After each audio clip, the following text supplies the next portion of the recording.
First, let's create a path for the camera. Press Shift plus A, go to Curve, and select Circle. Next, we need to adjust the path. Press Tab to enter Edit mode. Now, select one side of the curve. Press Shift plus S and choose Cursor to Selected. This ensures the camera follows the correct point on the path. Once that's done, press Tab again to switch back to Object mode. Now, let's add the camera. Press Shift plus A, select Camera, and place it anywhere near the curve.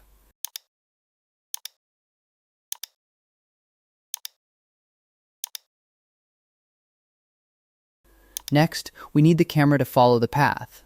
First, select the camera, then hold Shift and select the curve. Press Ctrl plus P, and when the menu appears, choose Follow Path. Just like that, the camera is now linked to the curve. Now, adjust the camera's position and rotation until you get the angle you want. To preview the animation, simply press the spacebar or click the play button on the timeline.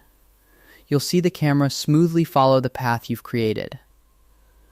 And that's it, you've successfully animated a camera using a follow path in Blender.